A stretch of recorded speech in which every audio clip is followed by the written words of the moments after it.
commonly referred to as your hearth. Do I make myself clear? Thank you. Have a nice day. Brandon, send in the next one.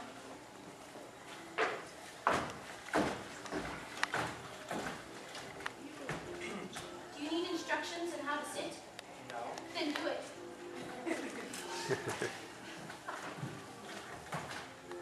Well, hi there, I'm Glenn. Do you have a last name, or are you going to do that fading Liberace kind of thing?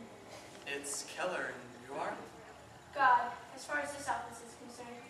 I see. It's nice to meet you. How's your son? That's supposed to be a joke. Well, I suppose that depends on whether you laugh or not. Good answer. I'm Judith. Let me see your resume.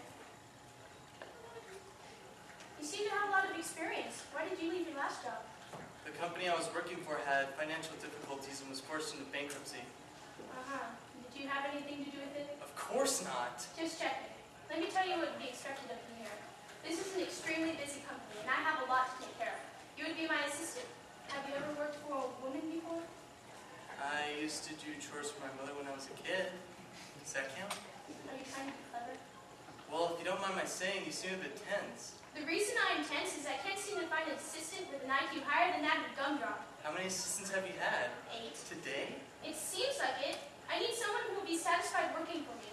I need someone who won't have to be told everything, can anticipate what I need or what has to be done, won't question me, and when they say jump, will answer how high. I'm a little confused. Are you looking for an assistant or a eunuch? You're cocky, aren't you? No, I just don't intimidate that easily. Do you think I'm trying to intimidate you? Honestly, yes. Well, you haven't seen anything yet. Why don't you just cut all this preliminary stuff then and stick some bamboo shoots under my fingernails? Meaning? Meaning this isn't an interview. This is a police interrogation. And why don't you try asking me some pertinent questions and cut out the tough act?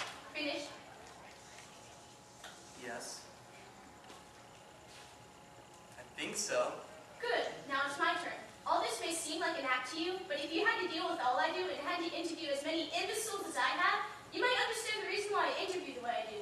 For all I know, you might crack under the pressure. I don't crack under pressure. For what I can tell, you're cracking right now just being interviewed. Oh, I see.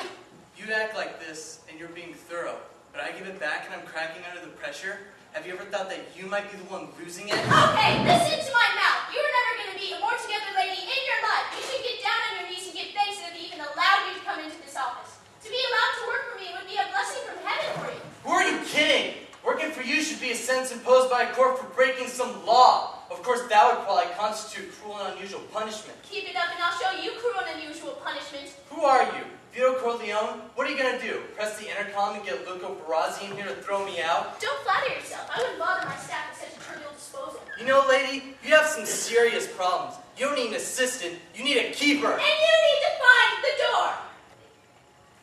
I'm out of here.